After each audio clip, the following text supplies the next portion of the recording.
네, 매주 중요한 산업계 소식을 알아보는 시간 BGM 플러스입니다. 오늘도 오혜정 기자와 함께하겠습니다. 네, 오 기자님 안녕하세요. 안녕하세요. 네, 매년 열리는 유럽 최대 가전 전시회죠. 이파가 올해도 열린다고요?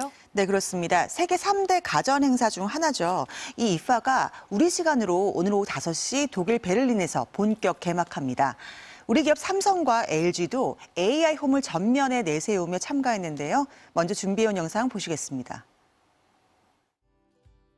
독일 베를린에서 개최되는 세계 3대 가전 전시회 이파.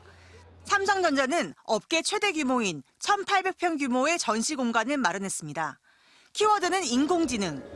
세탁기와 TV, 휴대전화처럼 평소 사용하는 가전제품에 AI 기능을 장착해 자녀가 멀리 떨어져 살더라도 고령의 부모가 정상적으로 일상생활을 하고 있는지 점검이 가능합니다.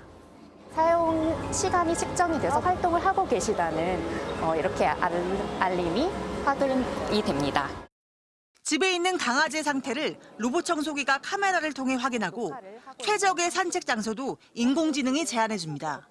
삼성전자가 지향하는 AI홈은 각 기기가 사용자를 이해하고 주변 정보를 결합해 개인의 취향과 사용 습관에 맞는 맞춤형 경험을 제공하는 것을 목표로 하고 있습니다.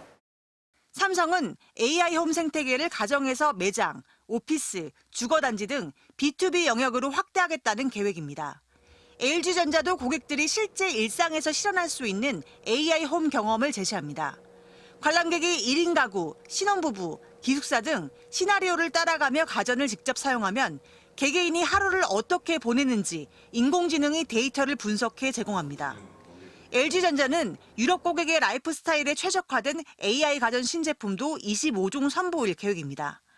오늘부터 9일까지 닷새간 열리는 이파에는 138개국에서 1,800개 이상의 기업이 참여할 것으로 예상됩니다. 네, 이 이파가 열리는 유럽에는 보쉬, 밀레 같은 자국 브랜드도 많잖아요. 그런데 우리 기업들 경쟁력이 있습니까?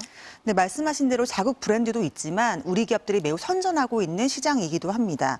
삼성의 경우만 보더라도 냉장고와 TV는 올해 상반기 기준으로 매출 1위를 기록했고요. LG전자도 올해 상반기 올레드 TV 시장에서 출하량 기준 1위를 차지했습니다. 이렇게 우리 기업들이 선전하고 있는 가운데 중국 가전업체들이 가격 경쟁력을 무기로 본격 진출하고 있는 상황인데요. 우리 기업들은 유럽 지역 특성에 맞는 맞춤형 가전을 제작해서 공략하겠다는 전략입니다.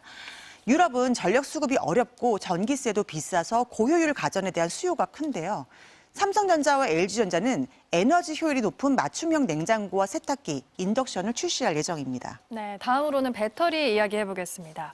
배터리 시장 최강자는 전 세계적으로 중국이잖아요. 네. 그런데 LG 에너지 솔루션이 이번에 중국을 제치고 벤츠와 계약을 맺었다고요? 네, LG 에너지 솔루션이 미국과 유럽에서 만드는 벤츠 차량에 배터리를 납품하기로 했습니다. 이 지름 46mm의 NCM 배터리인데요. 중국이 주로 생산하는 LFP 배터리보다 주행 거리가 더 길다는 장점이 있습니다. 이번 계약은 전기차 150만 대에 넣을 수 있는 물량으로 역대 계약 가운데 가장 큰 규모입니다. 그동안 벤츠는 국내 출시 모델 17개 가운데 14개 모델에서 중국산 배터리를 쓸 정도로 중국산 의존도가 높았는데요. 이번에 중국 기업을 제치고 우리가 계약을 따낸 것 자체가 의미가 있습니다.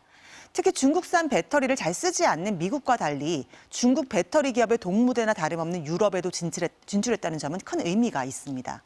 업계에서는 LG 엔솔이 기술력으로 중국의 저가 공세를 극복한 것으로 보고 있습니다.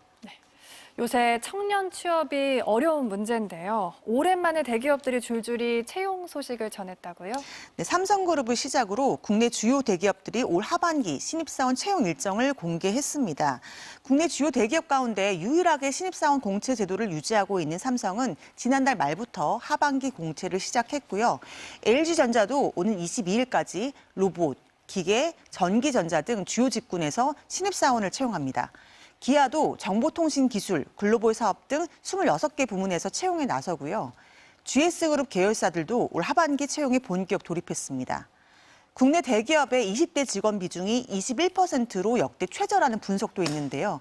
이번 채용을 계기로 청년 취업률이 좀 더 높아졌으면 하는 바람입니다. 네. 그런데 이렇게 청년 취업률이 떨어지는 게 건설업 취업자가 줄어든 이유도 있을 것 같은데요. 건설 경기 많이 안 좋습니까? 네, 올해 건설 경기가 IMF 외환위기 이후 가장 안 좋다고 합니다. 건설사들의 대출 부실도 급증한 것으로 파악이 됐는데요. 이 5대 시중은행의 건설업종 연체 대출액이 2,300억 원으로 작년 말 대비 2배가 됐습니다. 불과 반년 만에 연체 대출이 1,200억 원 가까이 불어난 겁니다. 문제는 건설업체들의 연체 대출액이 당분간 증가할 가능성이 높다는 점인데요. 지방을 중심으로 부동산 경기 침체가 지속되고 있고 인건비나 자재비 같은 공사 원가 상승까지 겹치면서 건설 경기가 호전될 만한 뚜렷한 변화가 보이지 않는 상황입니다. 네, 오늘 여기까지 듣겠습니다. 오혜정 기자 고맙습니다. 감사합니다.